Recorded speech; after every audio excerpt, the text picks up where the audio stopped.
Welcome to के academy. के academy में आपका स्वागत है।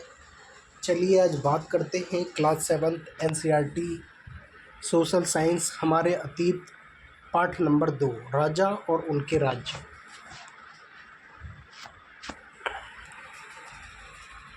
सातवीं शताब्दी के बाद कई राजवंशों का उदय हुआ। मानचित्र में उपमहाद्वीप के विभिन्न हिस्सों में 7वीं से 12वीं शताब्दी के बीच शासन करने वाले प्रमुख राजवंशों को दिखलाया गया है।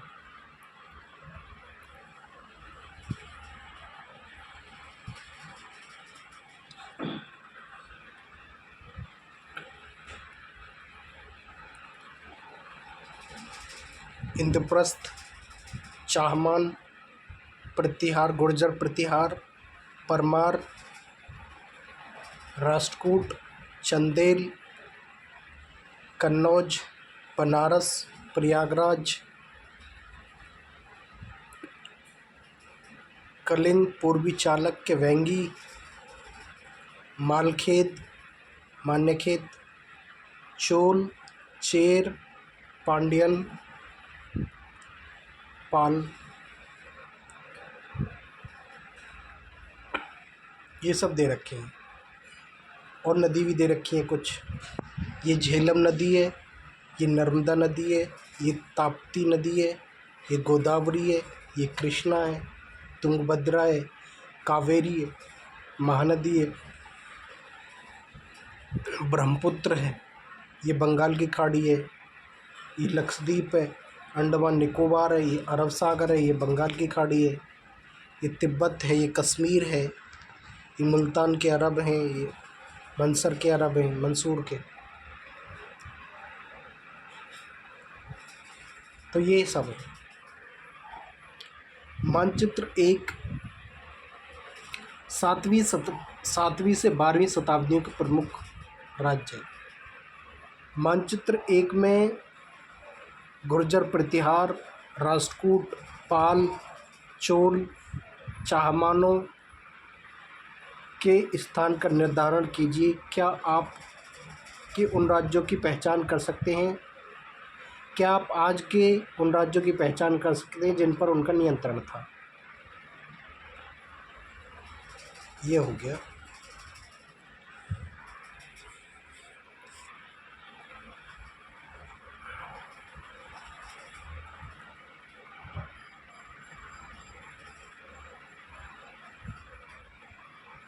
नए राजवंशों का उदय। 7वीं सदी आते आते उपमहाद्वीप के विभिन्न भागों में बड़े भूस्वामी और योद्धा सरदार अस्तित्व में आ चुके थे। लोग प्राय उन्हें माथम या सामंत के रूप में मान्यता देते थे। उनसे उम्मीद की जाती थी कि वे राजा या स्वामी के लिए उपहार लाएं, उनके दरबार में हाजिरी लगाएं और उन्हें सैन्य सहायता प्रदान करें। अधिक सत्ता और संपदा हासिल करने पर सामंत अपने आप को महासामंत, महामंडलेश्वर, पूरे मंडल का महान स्वामी यानी कि इत्यादि घोषित कर देते थे। कभी कभी वे अपने स्वामी के आधिपत्य से स्वतंत्र हो जाने का दावा भी करते थे। इस तरह का एक उदाहरण दक्कन में राष्ट्रकूटों का था। शुरुआत में वे कर्नाटक के चालुक्य राजाओं के अधीनस्थ थे। 8वीं सदी के मध्य में एक राष्ट्रकूट प्रधान दंती दुर्ग ने अपने चालुक्य स्वामी की अधीनता से इनकार कर दिया, उसे हराया और हिरण्य गर्भ, जिसका शाब्दिक अर्थ है सोने का गर्भ, नामक एक अनुष्ठान किया। जब यह अनुष्ठान ब्राह्मणों की सहायता से संपन्न किया जाता था तो यह माना जाता था कि इससे याजक जन्मना क्षत्रिय ने होते हुए क्षत्रिय के रूप में द्वारा क्षत्रियत्व प्राप्त कर लेगा। कुछ अन्य उदाहरणों में उद्यमी परिवारों के पुरुषों ने अपनी राजशाही कायम करने के लिए सैन्य कौशल का इस्तेमाल किया। मिसाल के तौर पर कदंब, मयूर शर्मण और गुर्जर प्रतिहार हरिश्चंद्र ब्राह्मण थे जिन्होंने अपने परंपरागत पेशे को छोड़कर शस्त्र को अपना लिया और क्रम से कर्नाटक और राजस्थान में अपने राज्य को सफलतापूर्वक स्थापित किया। राज्यों में प्रशासन।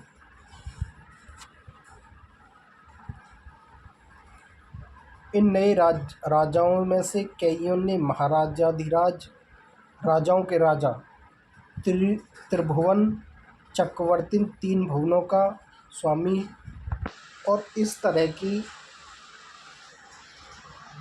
अन्य भारी भरकम उपाधियां धारण की।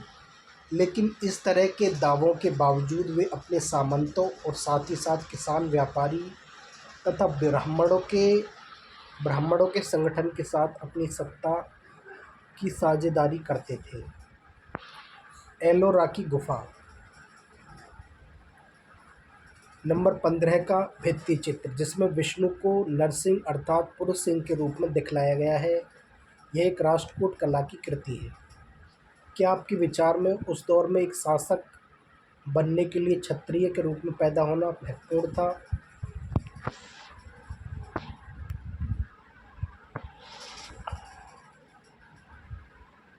ये है।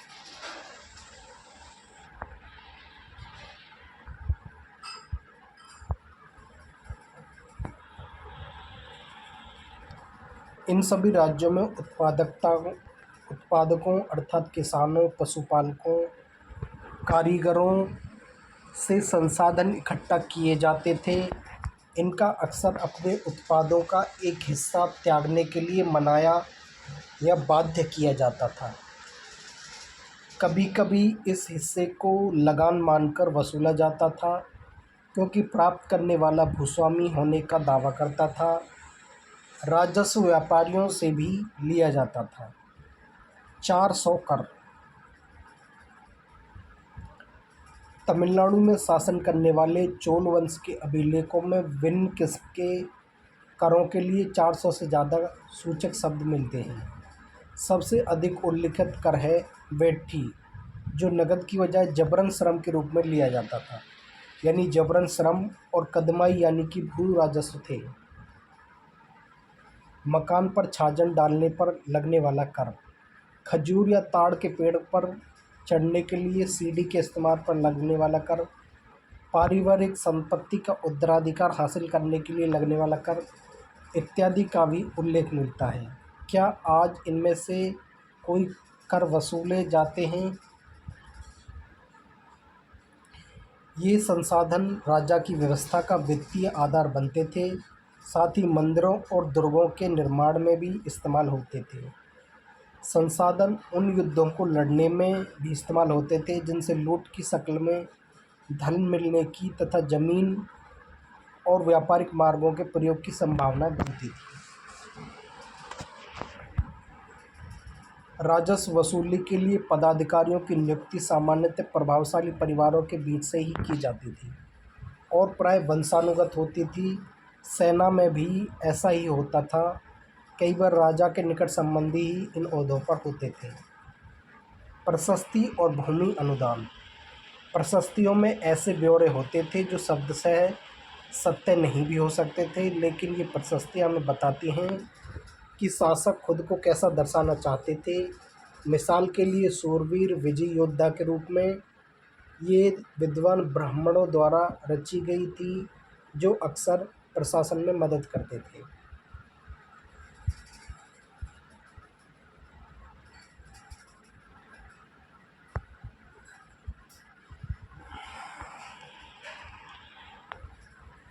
नागभट्ट की उपलब्धियाँ। कई शासकों ने प्रशस्तियों में अपनी उपलब्धियों का बखान किया है। आपने पिछले साल गुप्त शासक समुद्रगुप्त की प्रशस्ति के बारे में पढ़ा है। संस्कृत में लिखी गई ग्वालियर मध्य प्रदेश में पाई गई एक प्रशस्ति में प्रतिहार नरेश नागभट्ट के कामों का वर्णन किया गया है। आंध्र, सैंधव, सिंध यानी कि विदर्भ महाराष्ट्र का एक हिस्सा और कलिंग उड़ीसा का एक हिस्सा के राजा उनके आगे तभी धराशायी हो गए थे। सभी धाराशायी हो गए थे। वे राजकुमार थे। उन्होंने कन्नौज के शासक चक्रयुद्ध को विजित किया। उन्होंने वंग यानी बंगाल का हिस्सा, अनर्त गुजरात का हिस्सा, मालवा मध्य प्रदेश का हिस्सा, किरात वनवासी, तुरुस्क, तुर्क, वत्स, मत्स्य दोनों उत्तर भारत के राज्य राजाओं को पराजित किया। राजा प्रायः ब्राह्मणों को भूमि अनुदान से पुरस्कृत करते थे। ये ताम्र पत्रों पर अभिलिखित होते थे जो भूमि पाने वाले को दिए जाते थे।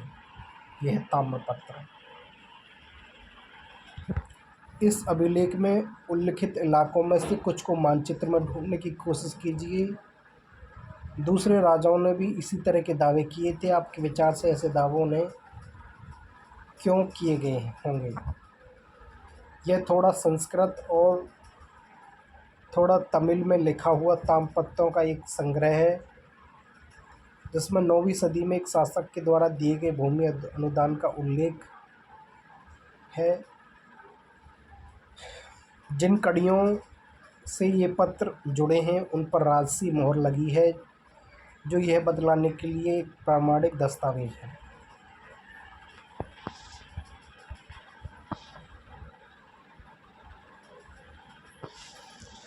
ये लिखा हुआ है इसमें।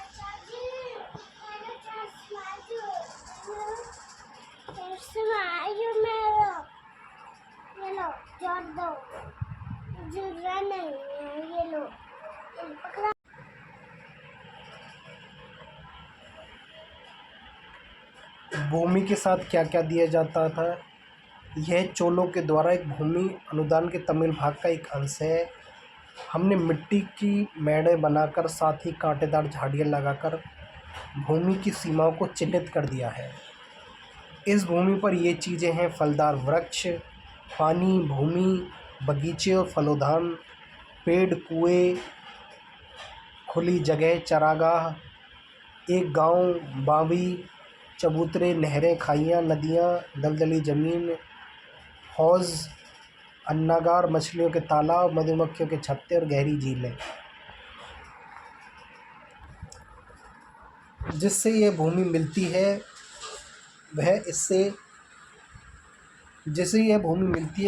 वह इससे कर वसूली कर सकता है। वह न्यायाधीशों द्वारा जुर्माने के तौर पर लगाए गए कर वसूल सकता है। पान के पत्तों पर लगने वाला कर, बुने हुए कपड़ों पर लगने वाला कर, साथ ही साथ वाहनों पर लगने वाला कर वसूल सकता है। वह पक्की ईंटों के बने ऊपरी माले पर बड़े कमरे बनवा सकता है, बड़े और छोटे कुएं खुदवा सकता है, पेड़ और कांटेदार झाड़ियाँ लगवा सकता है। ज़रूरी हो तो सिंचाई के लिए नहर बनवा सकता है। उसे यह सुनिश्चित करना चाहिए कि पानी बर्बाद न हो और तटबंधों का निर्माण हो। लेख में सिंचाइयों के जितने संभव स्रोतों का उल्लेख है उनकी सूची बनवाइए और विचार विमर्श कीजिए कि इनका कैसे इस्तेमाल होता होगा। 12वीं शताब्दी में एक संस्कृत काव्य भी रचा गया जिसमें कश्मीर पर शासन करने वाले राजाओं का इतिहास दर्ज है। इसे कल्हड़ नामक एक रचनाकार द्वारा रचा गया। कल्हड़ ने अपने वृत्तांत लिखने के लिए शिलालेख, दस्तावेजों, प्रत्यक्षदर्शियों के वर्णनों और पहले के इतिहासों समेत अनेक तरह के स्रोतों का इस्तेमाल किया। प्रशस्तियों के लेखकों से भिन्न वह अक्सर शासकों और उनकी नीतियों के बारे में आलोचनात्मक रुख दिखलाया है। इसलिए 12वीं सदी के लिए यह असाधारण ग्रंथ था। धन के लिए युद्ध। आपने यह गौर किया होगा कि इनमें से प्रत्येक का शासक राजवंश का आधार कोई क्षेत्र विशेष था। वे दूसरे क्षेत्रों पर भी नियंत्रण करने का प्रयास करते थे। एक विशेष रूप से वांछनीय क्षेत्र था गंगा घाटी में कन्नौज नगर। गुर्जर, प्रतिहार, राष्ट्रकूट, पाल वंशों के शासक सदियों तक कन्नौज के ऊपर नियंत्रण को लेकर आपस में लड़ते रहे। चूँकि इस लंबी चली लड़ाई में 3 पक्ष थे, इसलिए इतिहासकारों ने प्राय इसकी चर्चा त्रिपक्षीय संघर्ष के रूप में की है। शासकों ने बड़े-बड़े मंदिरों का निर्माण करवा कर भी अपनी सत्ता और संसाधनों का प्रदर्शन करने का प्रयास किया है। इसलिए जब वे एक दूसरे के राज्य पर आक्रमण करते थे तो मंदिरों को भी अपना निशाना बनाते थे, जो कभी-कभी बहुत अधिक संपन्न होते थे। अफ़गानिस्तान के गजनी का महमूद ऐसा ही एक शासक था। उसने धार्मिक पूर्वाग्रह से प्रेरित हो उपमहाद्वीप पर 17 बार 1000 से 1025 ईस्वी तक हमला किया। उसका निशाना थे संपन्न मंदिर, जिनमें गुजरात का सोमनाथ मंदिर भी शामिल था। महमूद जो धन उठा ले गया, उसका बहुत बड़ा हिस्सा गजनी में एक वैभवशाली राजधानी के रूप में खर्च हुआ। युद्ध करने वाले दूसरे राजाओं में चाहमान भी थे, जो बाद में चौहान के रूप में जाने गए। वे दिल्ली और अजमेर के आसपास के क्षेत्र पर शासन करते थे। उन्होंने पश्चिम और पूर्व की ओर अपने नियंत्रण क्षेत्र का विस्तार करना चाहा, जहां उन्हें गुजरात के चालुक्यों और पश्चिमी उत्तर प्रदेश के गहड़वालों से टक्कर लेनी पड़ी। चाहमान शासक पृथ्वीराज तृतीय 1168 से 1192, जिसने सुल्तान मोहम्मद गौरी नामक अफ़गान शासक को 1151 में हराया, लेकिन दूसरे साल ही 1192 में उसके हाथों मारा गया।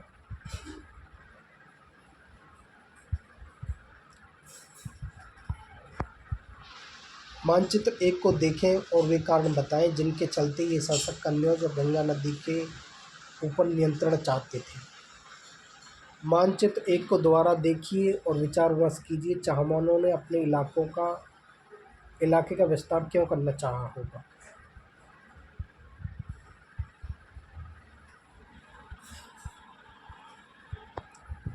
चोल राज्य नज़दीक से एक नज़र।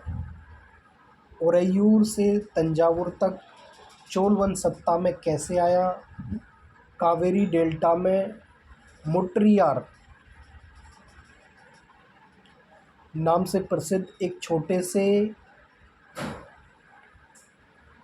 मुखिया परिवार की सत्ता थी। वे कांचीपुरम के पल्लव राजाओं के मातहत थे। उरैयार के चोलवंशीय प्राचीन मुखिया परिवार के विजयालय ने 9वीं सदी के मध्य में मुट्टियारों को हराकर इस डेल्टा का कब्जा जमाया।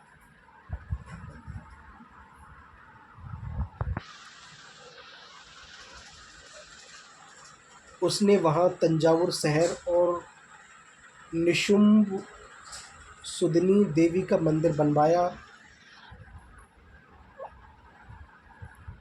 विजयालय के उत्तराधिकारियों ने पड़ोसी इलाकों को जीता और उसका राज्य और क्षेत्रफल अपने क्षेत्रफल तथा शक्ति दोनों रूपों में बढ़ता गया। दक्षिण और उत्तर के पांड्यन और पल्लव के इलाके इस राज्य का हिस्सा बना लिए गए। राजराज प्रथम, जो सबसे शक्तिशाली चोल शासक माना जाता है, 985 में राजा बना और इसी ने इनमें से ज़्यादातर क्षेत्रों पर अपने नियंत्रण का विस्तार किया। उसने साम्राज्य के प्रशासन का भी पुनर्गठन किया। राजराज के पुत्र राजेंद्र प्रथम ने उसकी नीतियों को जारी रखा और उसने गंगा घाटी, श्रीलंका तथा दक्षिण पूर्व एशिया के देशों पर हमला भी किया। इन अभियानों के लिए उसने एक जलसेना भी बनाई। भव्य मंदिर और कांस्य मूर्तिकला राजराज और राजेंद्र प्रथम द्वारा बनवाए गए तंजावुर और गंगईकोंड चोलपुरम के बड़े मंदिर स्थापित और मूर्तिकला की दृष्टि से एक चमत्कार है।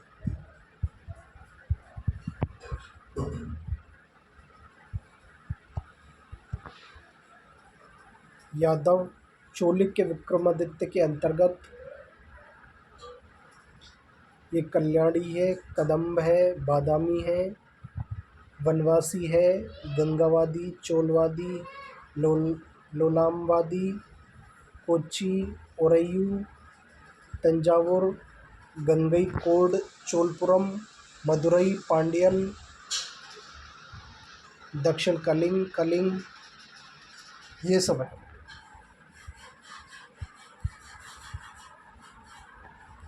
ये नर्मदा है, ये ताप्ती है, महानदी है, बंगाल की खाड़ी है।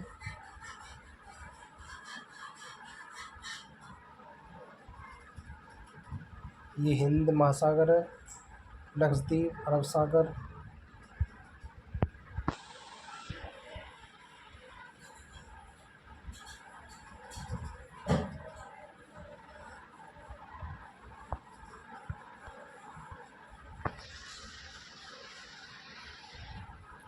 चोल मंदिर अक्सर अपने आसपास विकसित होने वाली बस्तियों के केंद्र बन गए। ये शिल्प उत्पादन के केंद्र थे। ये मंदिर शासकों और अन्य लोगों द्वारा दी गई भूमि से भी संपन्न हो गए थे। ये मंदिर शासकों और अन्य लोगों द्वारा दी गई भूमि संपन्न हो गए थे। इसी भूमि की उपज से उन सारे विशेषज्ञों का निर्वाह करने में खर्च होती थी जो मंदिर के आसपास रहते और उसके लिए काम करते थे।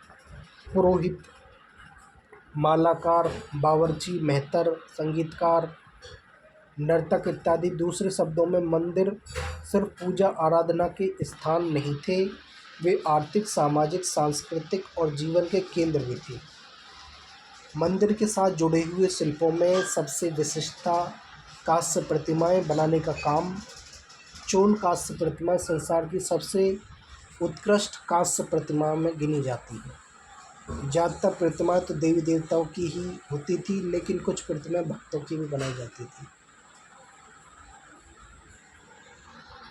चित्र 3, गंगईकोंड चोलपुरम का मंदिर। छत जिस तरह से क्रम से पतली होती गई है उस पर गौर करें। बाहरी दीवारों को सजाने के लिए पत्थरों की जो प्रतिमाएं अलंकृत की गई हैं उन्हें भी देखिए। ऐसे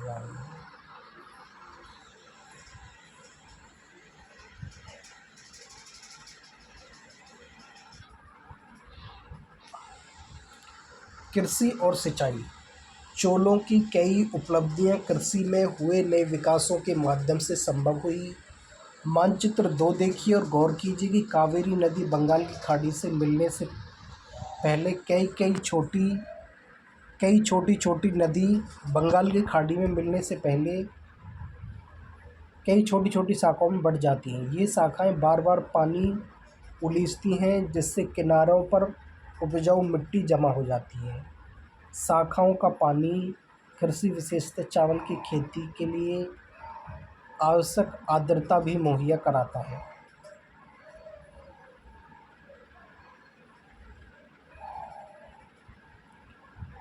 हालांकि तमिलनाडु के दूसरे हिस्से में कृषि पहले ही विकसित हो चुकी थी, पर 5वीं या 6ठी सदी में आकर ही इस इलाके में बड़े पैमाने पर खेती हो पाई।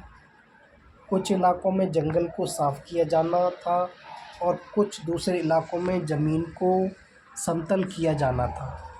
डेल्टा क्षेत्रों में बाढ़ को रोकने के लिए तटबंध बनाए जाते थे और पानी को खेतों तक ले जाने के लिए नहरों का निर्माण होना था। कई क्षेत्रों में एक साल में 2 फसलें उगाई जाती थी। कई जगहों पर फसलों की सिंचाई कृत्रिम रूप से करना जरूरी था। सिंचाई के लिए कई पद्धतियाँ अपनाई जाती थी। कुछ इलाकों में कुएं खोदे गए। कुछ अन्य जगहों में बारिश के पानी को इकट्ठा करने के लिए विशाल सरोवर बनाए। एक चोल कांस्य प्रतिमा कितनी सावधानी के साथ उसे अलंकृत किया गया है, इस पर गौर कीजिए।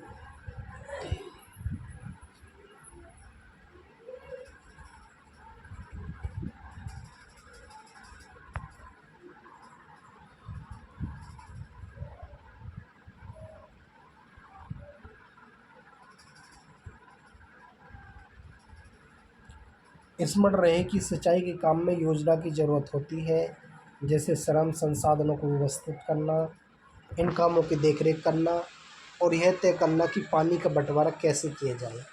ज़्यादातर नए शासकों, साथ ही साथ गांव में रहने वाले लोगों ने इन गतिविधियों में सक्रिय रूप से दिलचस्पी दिखलाई।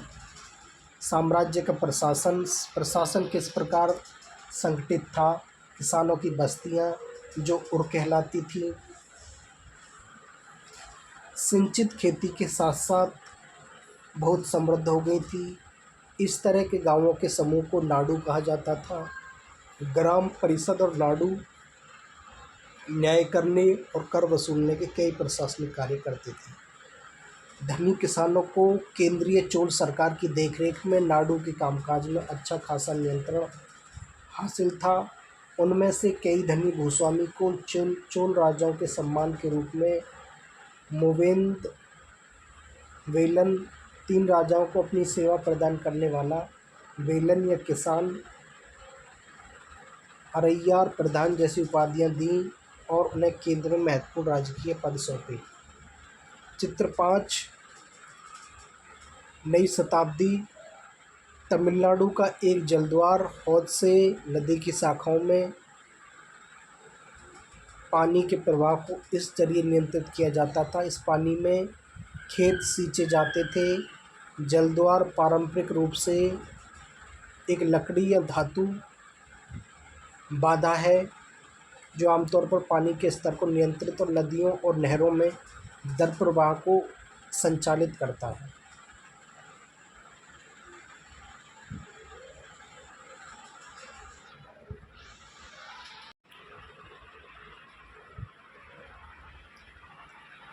भूमि के प्रकार। चोल अभिलेखों में भूमि की विभिन्न कोटियों का उल्लेख मिलता है। वेल्लन वगाई, गैर ब्राह्मण किसान स्वामी की भूमि। ब्रह्मदेय, ब्राह्मणों को उपहार में दी गई भूमि। साला भोग, किसी विद्यालय के रखरखाव के लिए भूमि। देवदान। तिरुमट्टकनी, मंदिर को उपहार में दी गई भूमि। पल्ली पल्लीचंदम, जैसे संस्थानों को दी गई भूमि, जैन संस्थानों को दी गई भूमि।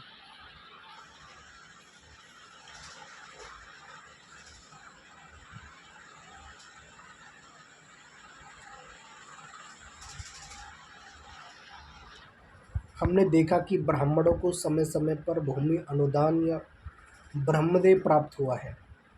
परिणामस्वरूप कावेरी घाटी और दक्षिण भारत के दूसरे हिस्सों में ढेरों ब्राह्मण बस्तियां अस्तित्व में आईं। प्रत्येक ब्रह्मदेव की देखरेख प्रमुख ब्राह्मण भूस्वामियों की एक सभा द्वारा की जाती थी। ये सभाएं बहुत कुशलतापूर्वक काम करती थीं। इसके निर्णय शिलालेखों में प्राय मंदिरों की पत्थर की दीवारों पर ब्यौरेवार दर्ज किए जाते थे। नगरम के नाम से ज्ञात व्यापारियों के संघ भी अक्सर शहर में प्रशासनिक कार्य संपादित करते थे।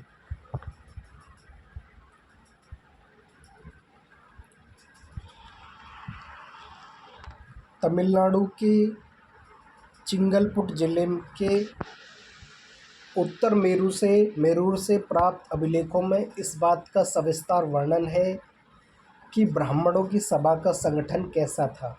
सिंचाई के कामकाज, बाग बगीचों, मंदिरों इत्यादि की देखरेख के लिए सभा में विभिन्न समितियां होती थीं। इनमें सदस्यता के लिए जो लोग योग्य होते थे उनके नाम तालपत्र के छोटे टिकटों पर लिखे जाते थे और मिट्टी के बर्तन में रख दिए जाते थे और किसी छोटे लड़के को हर समिति के लिए एक के बाद एक टिकट निकालने के लिए कहा जाता था। अभिलेख और लिखित सामग्री। उत्तर मेरू अभिलेख के अनुसार सभा की सदस्यता के लिए इच्छुक लोगों की भूमि का स्वामी होना चाहिए जहाँ से भू राजस्व वसूला जाता है। उनके पास अपना घर होना चाहिए। उनकी उम्र 35 से 70 के बीच होनी चाहिए। उन्हें वेदों का ज्ञान होना चाहिए। उन्हें प्रशासनिक मामलों की जानकारी होनी चाहिए और ईमानदार होना चाहिए। यदि कोई पिछले 3 सालों में किसी समिति का सदस्य रहा है तो वह किसी और समिति का सदस्य नहीं बन सकता। जिसने अपने या अपने संबंधियों के खाते जमा नहीं कराए हैं वह चुनाव नहीं लड़ सकता। अभिलेखों में राजाओं और शक्ति संपन्न पुरुषों के बारे में तो जानकारियाँ मिलती हैं, लेकिन यह जानना खासा मुश्किल है कि साधारण मर्दों और औरतों का जीवन इन राज्यों में कैसा था। 12वीं शताब्दी की तमिल कृति पेरिया पूर्णम से एक उद्धरण, अडनूर की सरहदों पर फूस की पुरानी छाजनों वाली छोटी छोटी झोपड़ियों से अंटा पड़ा पुलाया एक ऐसा समूह जिसे ब्राह्मण और वेलीलार ब्रिटिश समाज के बाहर मानते थे। लोगों का एक छोटा सा पुरवा था जिसमें ओछे किस्म के पेशे में लगे खेतिहर मजदूर रहते थे। चमड़े की पट्टियों से घिरे हुए झोंपड़ी के आहतों में छोटे मुर्गे मुर्गियां झुंडों में घूमते रहते थे। गहरे रंग के बच्चे जो काले लोहे के कंगन पहने हुए थे छोटे पिल्लों को उठाए उछलते चल रहे थे। मारूद पेड़ों की छाया में एक मजदूरनी ने अपने बच्चों की चमड़ी की एक चादर पर सुला दिया।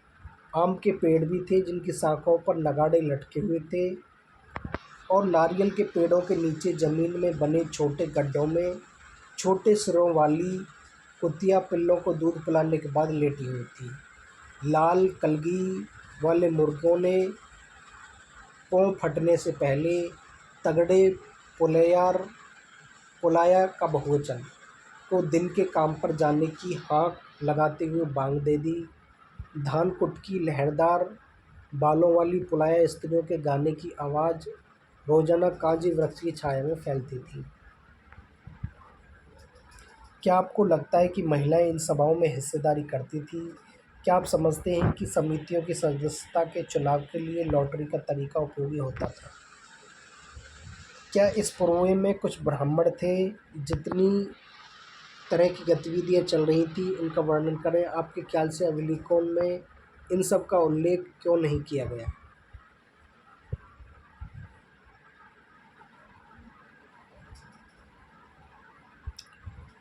तो ये था आपका राजा और उनके याज्य। Thank you for watching this video. Video आपको अच्छी लगे तो प्लीज़ वीडियो को लाइक करें। धन्यवाद।